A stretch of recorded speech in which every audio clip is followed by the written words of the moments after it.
అందరికీ హలో అండి. క్రిందటి ఎపిసోడ్లో లలితాదేవి ఆవిర్భావం విన్నాం కదా.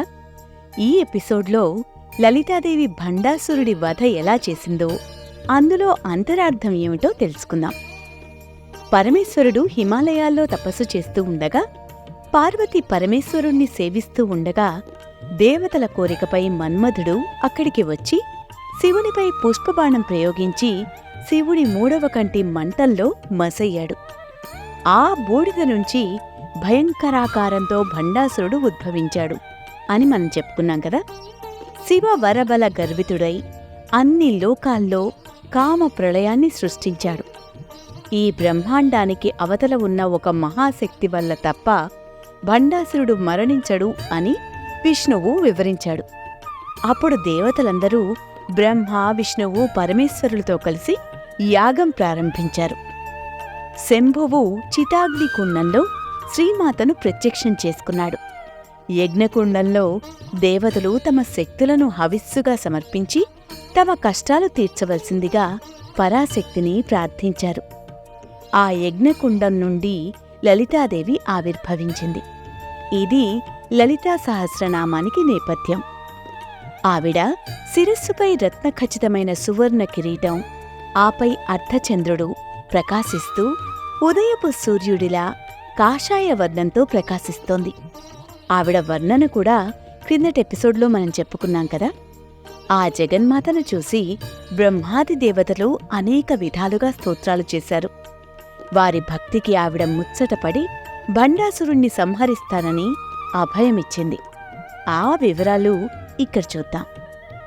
శక్తిస్వరూపిణి అయిన శ్రీ లలితాదేవి భండాసుర వధ కోసమే అవతరించింది. భండాసురుడు మహాశక్తి సంపన్నుడు. అక్షౌహిణుల దానవ సైన్యం అతని ఆధీనంలో ఉంది.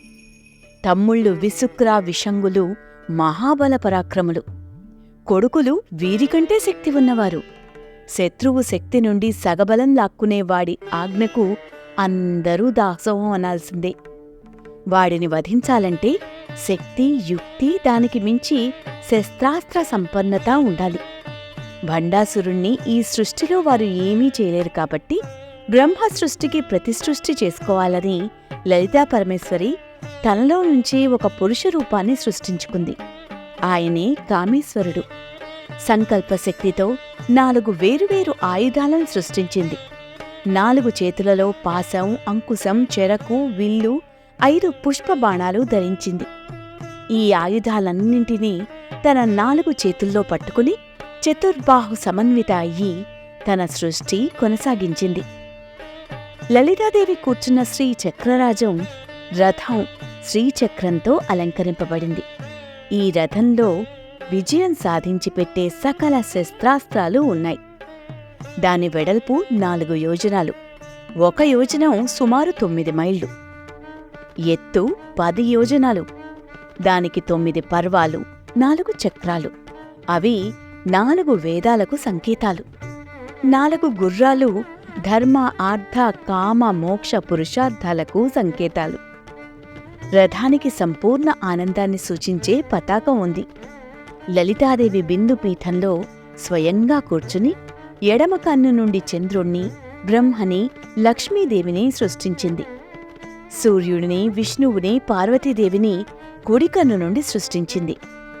అగ్నిస్వభావం కలిగిన 3వ కన్ను నుండి రుద్రుడు, సరస్వతి వచ్చారు. ఆవిడ పొడవాటి జుట్టు నుండి చీకటిని సృష్టించింది. నుదుటి నుండి నక్షత్రాలు వచ్చాయి.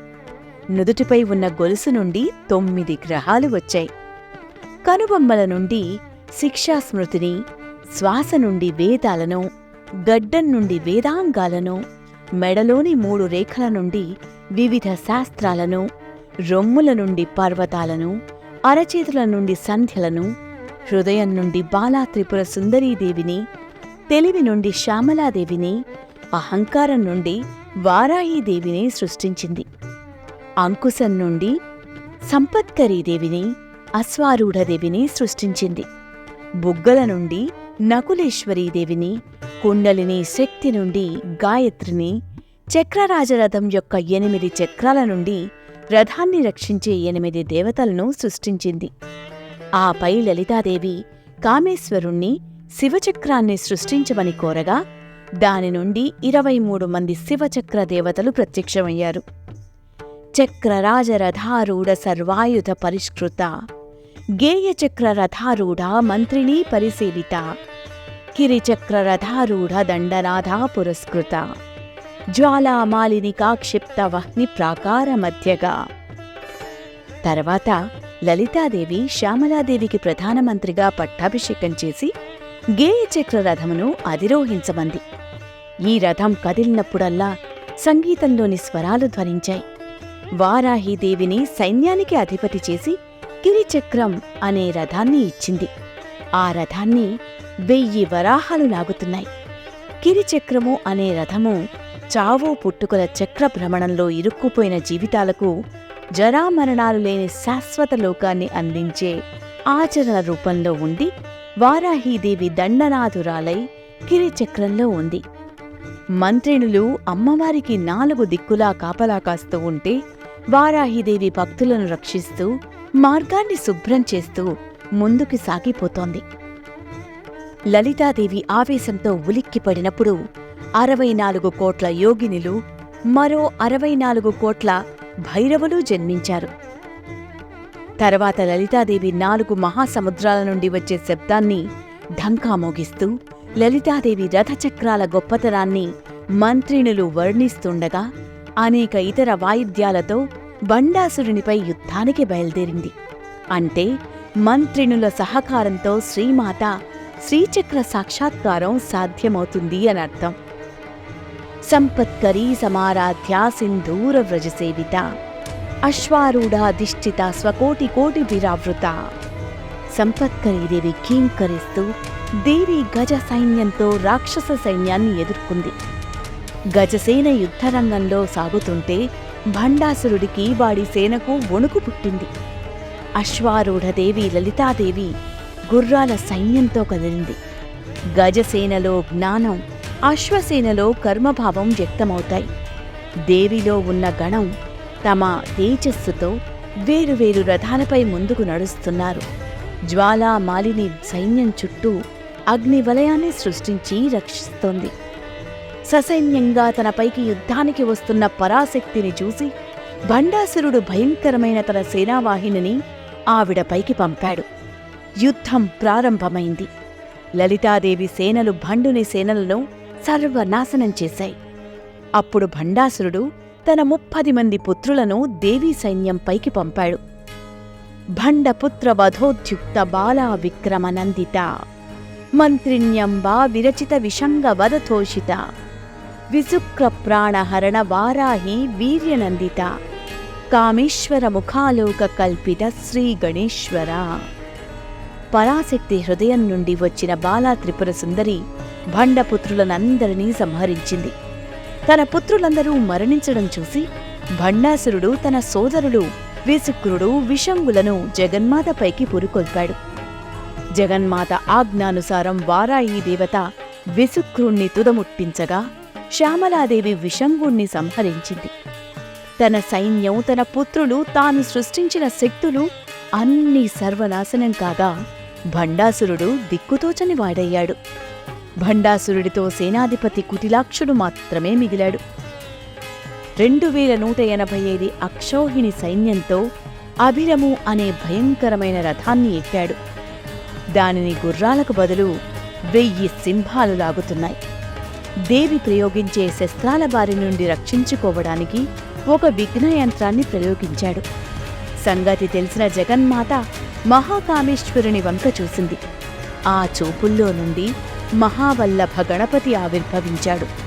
తల్లి ఆజ్ఞ మేరకు గణపతి భండుడి విఘ్నయంత్రాన్ని తునాతునకలు చేశాడు. అప్పుడు భండాసురుడు మధు కైటభ రక్త బీజ హిరణ్యాక్ష హిరణ్య కసిప రావణ లాంటి 10 మంది రాక్షసులను పునరుత్పత్తి చేశాడు. లలితాదేవి అప్పటికప్పుడు ఆవిడ చేతి వేళ్ల గోళ్ల నుండి 10 విష్ణుమూర్తి అవతారాలను సృష్టించింది.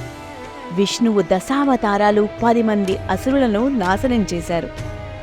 మహాపాశుపతాస్త్రాగ్ని నిర్దగ్ధాసుర సైనిక కామేశ్వరాస్త్ర నిర్దగ్ధ సభండాసుర శూన్యక. నారాయణాస్త్రాన్ని పాశుపతాస్త్రాన్ని ప్రయోగించింది. రాక్షసులందరినీ నాశనం చేసింది. వారందరూ బూడిదగా మారారు.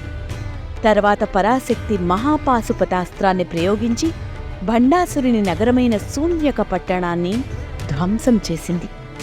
భండాసురుడు ఒక్కడే మిగిలాడు. లలితాదేవి మహాకామేశ్వరాస్త్రాన్ని ప్రయోగించి భండాసురుణ్ణి సంహరించింది. భండాసుర సంహారంతో దేవతలు ఆనందించారు. రాజరాజేశ్వరిగా, లలితా పరమేశ్వరిగా, భువనేశ్వరిగా, పరాశక్తిగా ప్రస్తుతించారు. సరస్వతీదేవిని లలితాదేవి తన నామసహస్రికను రచించమని కోరితే ఆ వాగ్దేవి రాసింది. అమ్మ ఆజ్ఞతో వాగ్దేవతలు స్తోత్రం చేశారు.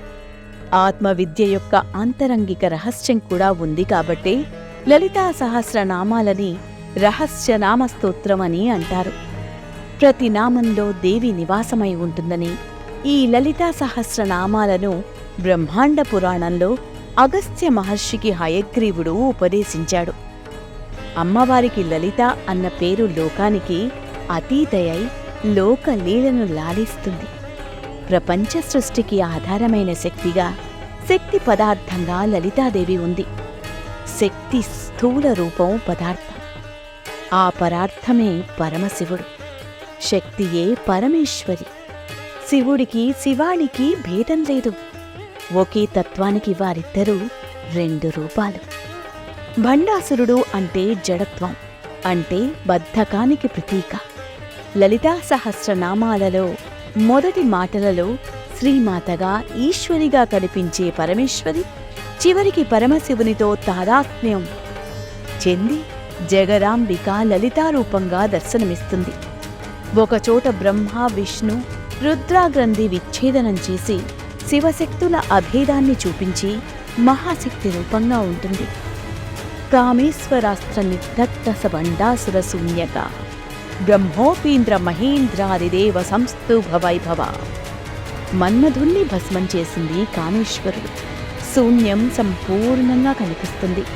కామదేవుడు మన్మధుణ్ణి క్షణంలో భస్మం చేసిన అస్త్రం కామేశ్వరుడి దగ్గరే ఉండాలి. అందుకే కామేశ్వరాస్త్రంతో భండాసురుణ్ణి, వాడి శూన్యక నగరాన్ని భస్మీపటలం చేసింది.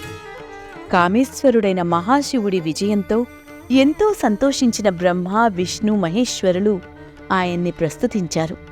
ఆత్మవైభవ మహత్తును తెలుసుకుని దేవతలంతా పరమేశ్వరీ పరమేశ్వరులను ప్రకృతి పురుషులుగా ముక్తకంఠంతో ప్రస్తుతి చేశారు. తల్లి, భండాసురుడు చనిపోయాడు, కాని తారకాసురుడు ఇంకా బ్రతికే ఉన్నాడు. మమ్మల్ని ఇబ్బంది పెట్టడానికి వస్తాడు. అతణ్ణి నాశనం చేయగలిగింది యోగిలాంటి శివుడికి జన్మించబోయే కుమారుడు. ఆ పనిమీదే వెళ్లిన మన్మధుడు మరణించాడు. దయతో మన్మధుడికి పునర్జన్మ ప్రసాదించి శివుడిని పార్వతీదేవికి కలపవలసింది అని కోరారు. త్రుటిలో భస్మమైన కామదేవుడి కోసం రతీదేవి విలాపాన్ని కూడా విన్న కరుణామయి సహించలేక స్త్రీ పురుషులను, మానవతను మమతా అనురాగాలతో బంధించే మంగళకరమైన కామం లోకానికి అవసరం అని దయతో మన్మధుణ్ణి పునర్జీవితుణ్ణి చేసింది. నిజానికి కాముడు కూడా అమ్మ సృష్టిలోని వాడే కదా. కఠిన హృదయంతో కామేశుడు చేసిన కామదహనాన్ని పొరపాటును సరిదిద్దింది. అతని ఛాయను అందరి హృదయాలలో ప్రతిష్ఠించింది అని చెప్పడమే హరనేత్రాగ్ని సందగ్ధ కామ సంజీవనౌషధి అనే నామానికి అర్థం. భండాసుర వినాశనం తర్వాత త్రిమూర్తులు దేవతల శిల్పి విశ్వకర్మను, రాక్షసుల వాస్తుశిల్పి మాయను పిలిచి లలితాదేవి, శివకామేశ్వరుల నివాసం కోసం మేరు, ఇతర భారీ పర్వతాల, మహాసముద్రాల వంటి 16 క్షేత్రాలలో 16 రాజభవనాలను నిర్మించమని సూచించారు. ఈ క్షేత్రాలలో ఉన్న అమ్మవారి రాజభవనాలను శ్రీపురం అంటారు. మన్మధుడు శివపార్వతుల వివాహం తర్వాత లలితాదేవిని సేవించడానికి శ్రీపురానికి వెళ్ళాడు. అదండి భండాసురుడి వధ. ఈసారి లలితా సహస్రనామం చదివేటప్పుడు ఈ కథల్ని గుర్తు చేసుకుంటే నామాలు అర్థమవుతాయి. శ్రీమాత్రే నమః.